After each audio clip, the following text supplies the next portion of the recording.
just jump straight into inside and also out. We're in the top right-hand corner of the map, swinging all the way to the top right-hand corner. This is what I like about ForJumy. It's always enthusiastic. In the top right-hand corner, we have our red Protoss player coming out from that land of Germany. He is representing K10GG. He is ForJumy.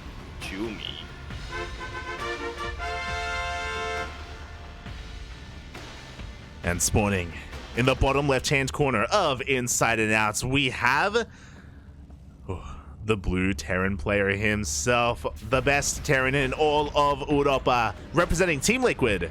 It is Clem. And representing the Bears? And the Bears? Yeah. Oh, look at that. Yeah. He's even got the paw print on the ground. There. Aw. Beautiful. The Bears. Aye, aye, aye. So, yeah, as you were saying, this is the first Terran that we're going to be casting here on the new patch. Yeah. I think this is going to be a very appropriate matchup to witness as well, because I just alt-tabbed to take another cheeky look at the patch notes. I feel like a lot of the Terran changes are going to affect TvP the most. TvP and then TvT. We'll see what effect they have in TvC. And the lurkers haven't changed, so it be that different. Yeah, I'm really curious as well, because kind of the big rework is the Raven, and Ravens weren't really utilized too much in against Zerg, mainly against Terran and against Protoss, and especially kind of Raven openers as well. I feel like are going to be suffering as a result. I know there's been a lot of contention. I know there's been some people on huffing some copium being like, yo, the Raven's better. No. It's straight up worse. It's straight up worse. Yeah, rip Corvid reactors. But, yeah, I don't know. We'll see. I may be on that copium train as well, but, you know, just looking at the stated changes without, you know, witnessing what the changes look like in practice, I feel like Raven openings might actually be a little bit better, but as the game goes on, then the Raven loses quite a bit of utility. Why did they change the auto terror to energy cost? Yeah, there's a lot of changes there. Oh boy. But for the time being, we do see a double gas opener coming out from Clem. We have seen this being quite popular, and Clem has kind of been the meta pioneer here in TvP, kind of leading the way here. With the faster gases, we do see a 1-1-1 opener. We see a bit of a later CC. We still have one, don't get us wrong, but ForJumy's in the dark. He doesn't see anything. As we can see here, he's only seen the racks. He doesn't know how committed to one base play Clem is, and what exactly the follow-up will be. Yeah, I mean, he should... Oh, well, actually, I was going to say he should be suspecting some kind of drop coming his way, but he's researching charge first. Oh my god. Yeah, I know we were focusing a lot on Clem, but even though we had a Twilight Council opener, we do not have Blink on the way. ForJumy is going to be going for charge. Wow. He's playing something aggressive here, especially with that robo facility on the way, but we'll see if he can even get to that. The Reaper did go down. Yeah, the Reaper got surrounded by the workers, so a little bit of a misstep there for Clem, but Clem was able to get a full scat off. I'm sure he was also able to get eyes on the gas geyser. That was the most important thing. Confirming the fact that ForJumy pulled out of gas is a tell that it is charge. Up. Yeah, only 2 gases at the moment. Oh, the mind drop. These mind drops could have been a lot worse. Oh, someone was paying attention. Yeah, there we go. In the end, the mines do get on board. They do get saved. Actually, he's coming back in. Up. And he is looking to drop somewhere. I appreciate it through Clem. He really wants. Oh, the Duke! His He's wobbling back in. Yeah. Oh no! Okay, it did finally go off on a single probe. Only a single Could have promo. been worse. Yeah, and we can see that nothing shoots up here. Again, we don't have any Blink Stalkers. We're not going to have Blink Stalkers. We're going into a charge all-in of 2 bases. I say that ForJumy's actually taking a third behind this, so we'll see how committed ForJumy is going to be with these chargelets. He has to accomplish something with them as he's moving out across the map. I was gonna say it's a fake out third, but he does throw down his initial gases, so I think ForJumy has kind of realized that going for a 1 base or 2 base all in isn't going to work out anymore. Bearing in mind as well, ForJumy did commit into these gateways as well. Only 3 gates, 4 gateways. So when you commit to 4 gateways, whether it's Blink Stalkers or whether it's chargelets, you need to deal damage. You're investing so much in your army. You have to have it pay for itself in some way, and for the time being, he's gotten nothing, no value out of these chargelets. Yeah, you don't have to go all in, but you have to go in. Yeah. You know, you gotta get some in, right? And so far, we haven't seen anything. We do see a couple of adepts shading in towards the natural. The tank is, you know, quite far back, but there is a bunker. It's full of units as well. ForJumy, he's forced to try and get some economic damage here, and he's gonna be able to get a handful of SCVs. Yeah, which is something, but the SimCity of Clem has just been really remarkable so far. Yeah. Unit slot stab, only 2 SCVs have gone down. Yeah, and it really goes to show that he was able to piece together when he scattered across the map that it was charged due to the SimCity. Protecting his bunker with those depots and with those NG bays was beautiful. Yeah, it really was. Stim did finish up. Clem wants that War Prism and he'll get it! Wow. And on top of that, I almost said Reapers. All of these Zealots are going to go down as well. Yeah, with that auto turret, the Prism goes down. Clem can go for a massive counterattack, and ForJumy, he's hurting right now. Now he's the most vulnerable. We have Storm on the horizon. Storm is on the way, but it's not done yet. So for the time being, these High Templar are kind of dead supply. There's a window available for Clem. I'm honestly really surprised that ForJumy committed to... Or that ForJumy went for the Templar Archive instead of going for Colossus from here. Yeah, in the end, he didn't go for that Robo. Meanwhile, we do see the charges coming in from behind. They're going to be able to get on top of one of these tanks. Storms do blanket the Marines. And just like that, Clem's counterattack is, I was going to say forced to retreat, but apparently not. That's just how good Clem is.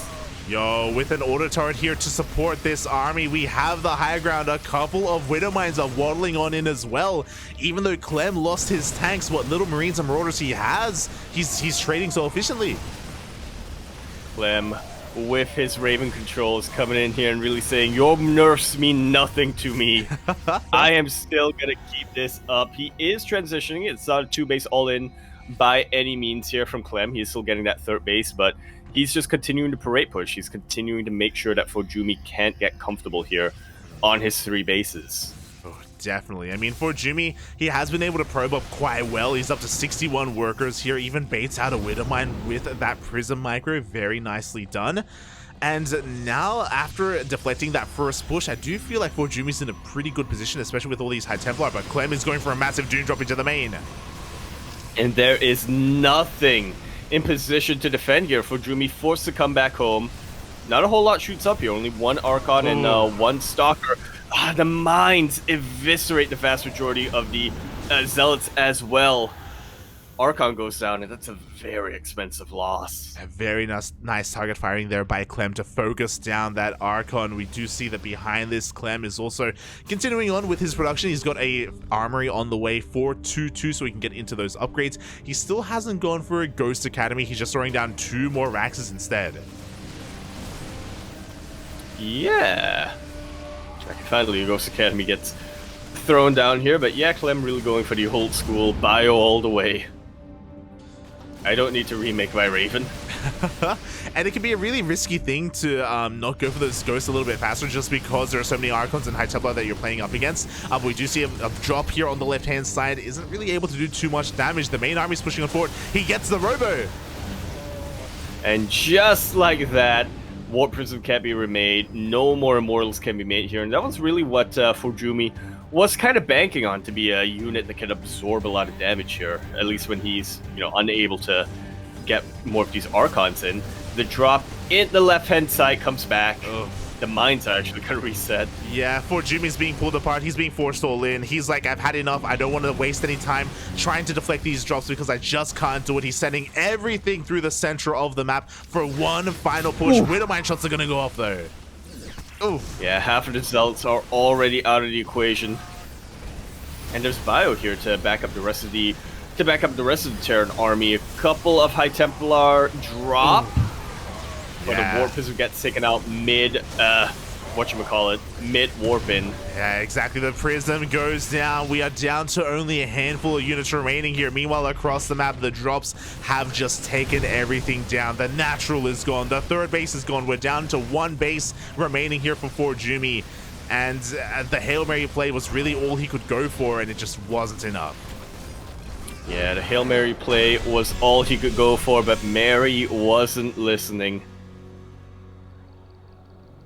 Clem, taking game number 1. GG, well played. Clem does take that first game in a pretty convincing fashion, but a lot of that did also come down to ForJumy going for that charge load opener and having that build just not really work out for him, having it kind of fall in its face, and it did kind of set him behind there at the beginning, and it did kind of allow Clem to go for this kind of mass harassment style and pick him apart as he tried to recover from that.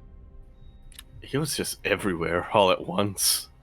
Towards the end of that game, Clem attacking the main base, attacking the third base, defending back home, and winning every single battle as well. That was insane to witness, but like you said, I think a lot of that does come down to the fact that Protoss and PvT, Protoss in general, I think, is a very momentum-based race. If you're investing into something and your investment does not pay off, you are just gonna be behind for so much longer. It's a little bit tougher to turtle and out-tech or outpace your opponent from there, especially with the shield battery nerf. Yeah, and to be fair, like that specific build from ForJumy, it isn't designed to be very macro-oriented. You know, I'm pretty sure he intended for it to hit a little bit harder, a little bit earlier on. That's why he went for charge and not for blink or Stargate open or anything like that. He wasn't playing standard, he wasn't playing meta for a reason, and I'm sure that reason does come down to the fact that he knows how good Clem is. he's like, man, I can't play standard against him. I got to do something a little bit different. I got to go for something out of left field. I got to try and catch Clem off guard. Fortunately, Clem, he was guarding. Oh, yeah. Clem, you know, there's a reason why he's so good, because his scouting can be so good as well, especially in this matchup. I just realized Clem has a Panda Marine. He does. He's all it's about really the bears. bears. Yeah. Why? Not bears. Or Pandaren, I should say. Technically, it's not a panda. Anyway, we are going to be continuing our series now on Data Under the Sea. We're in the top right-hand corner of the map, spawning all the way in that right-hand corner. Top right-hand corner, we have our red Protoss player coming out from the land of Germania. He is, of course, going to be representing K10GG. He is ForJumy.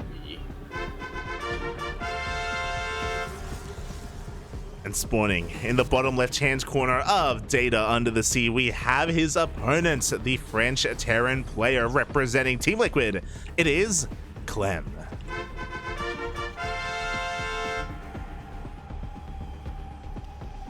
Oh! The clan tag is Mlem. In the clan decal, you know, the bear has the tongue out like at them. True. He wants to lick you back. So to be fair, we're not too familiar with the European memes. So if this is a weird meme, then let us know. Because we're not. Hashtag Blem for Clem? Question Blem mark? for Clem. There you go. There you go. Ay.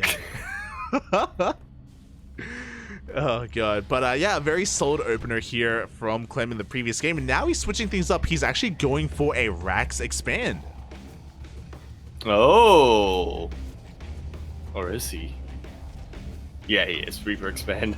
coming in here, not playing it out as safe as he was in the previous game, which was more of a factory expand. Yeah, exactly. This time only opening up with a single gas geyser, so a lot more economic, less aggressive. If you remember last game, he went for a much faster Widow Mine drop. That's kind of the purpose for kind of delaying his economy for as long as he did. Yeah, it was a Widow Mine drop that hit before ForJumy had Blink. Oh, wait. You're not wrong. I mean, it hit before he had Blink, before he had any Phoenixes as well. It was crazy.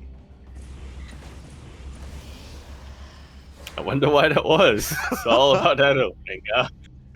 But yeah, things are returning back to normal here in game number 2 under the sea.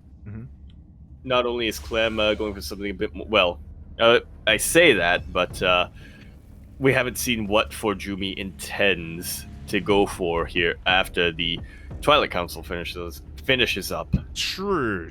We'll see if he pulls out of gas again. That's kind of the big question. Once again, ForJumy is not opening up Stargate, so no, we're not going to have any kind of Phoenix or Oracle play early on.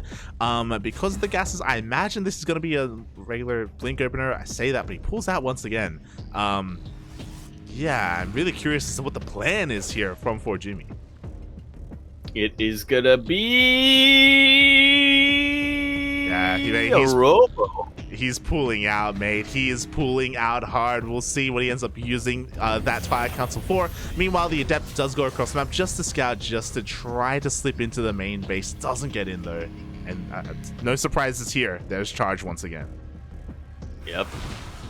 Reaper is able to spot all of this. Clem gets a decent look at the gas geysers. He should be able to piece it together. Yeah. From there... Exactly, like Clem is a good enough player. Yeah, like Clem is a good enough player where getting into the main base, he can count or he can see how many are mining from that gas geyser, so he should be able to respond. He is transitioning into some mines, into another mine drop. I was kind of hoping you would just stop there. Clem is a pretty good player. He can count. He can count. That's what I can say about myself. He doesn't need WCF's game card. He's crazy. It's more than I can say about us. Only the best players can count. As we do have a bit of a drop coming across that, bearing in mind that even though we don't have a lot to stop the drop, because we don't have a lot of anti-air, ForJumy did a really good job at pulling away and defending his mineral lines last game. He really did. He reacted as quickly as he could have, I think. And this time... Okay, still reacting quick enough. Yeah, but he will be losing more than necessary. I mean, the retarding was insane there from Clem. The shots didn't go off on the probes, they went off on the units. He got an Adept and a Stalker there, so not bad at all. I also kind of like this. It looks like ForJumy wants to sell the story that it's Blink Stalkers because he warped in so many more this time. Maybe he just wanted to have a stronger defense against the Widow Mines, but now the Zealots are across the map. And they are making their way in. We see that Interference Matrix helping out a ton against that Warp Prism. The Zealots will finally get cleaned out, but not before 4 SCVs. Only 4 SCVs got taken out. Ooh, yeah, only 4, so not really too much economic damage again for ForJumy. The onus is on him to do a little bit more with this charge timing, and he hasn't really done too much here. The tanks survived, the Marines, the majority of them survived as well. The Prism is going to try and dip in towards the natural, but Clem, he's already in position. He really is. Once again, I really appreciate the SimCity of Clem here, how well he's been able to wall off his mineral line in the main base. Means he can focus every single unit in the natural. He really can, and now ForJumy behind this. He's not going to take this line down. He's going for a third. He's trying to tech up as well, once again, into a Templar Archives, into a Forge. So it looks like he doesn't want to rely on Colossi or Robo-based splash damage. He wants to go into Archons and Charge. Sorry, Archons and Storm. Yeah. Well, technically Archons and Charge as well, because he does still have Charge. He needs to make use of it somehow. Yeah, exactly. He's going to be making use of that. At the same time, Clem slipped in with some Hellions, and they barely get away with their lives, but they actually got a decent amount of probe damage, a surprising amount. I believe they got 4 probes in total, so not too bad here. He keeps those Hellions alive. Meanwhile, ForJumy, he is rushing into that storm as quickly as possible.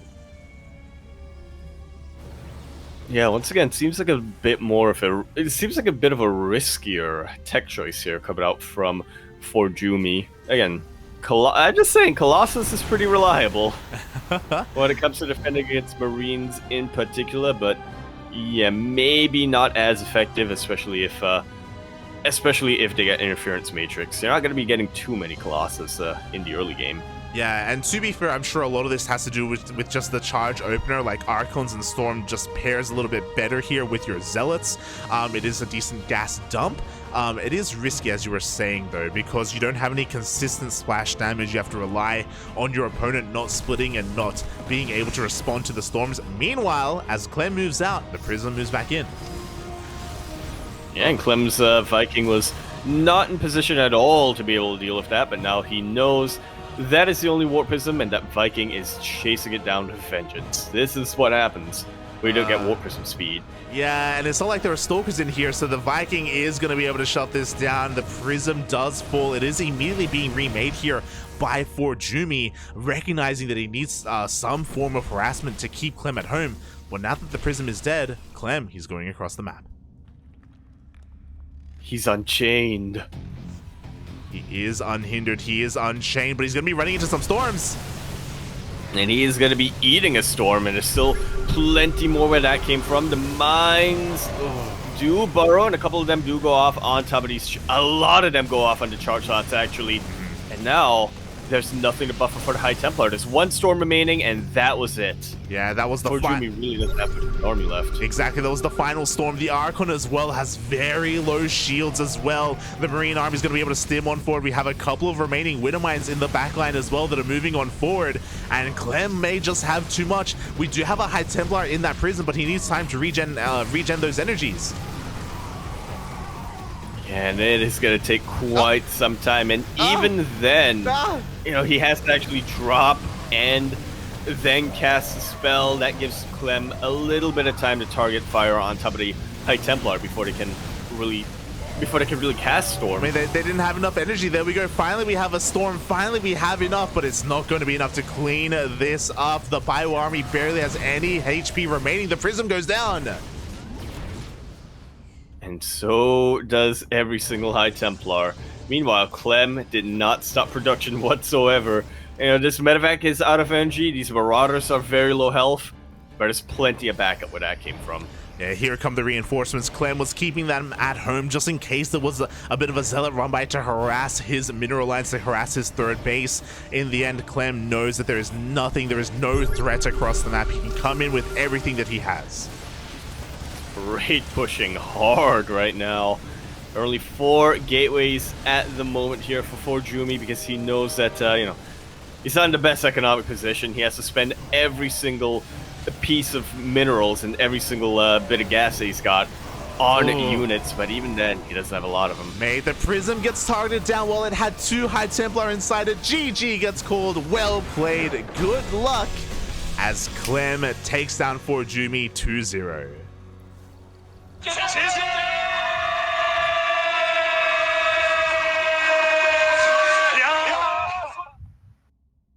And you know what, Light? I thought that this was going to be a really good series to kind of showcase what the new, to kind of showcase the patch notes and showcase how the new units would work against each other. But that series was so quick.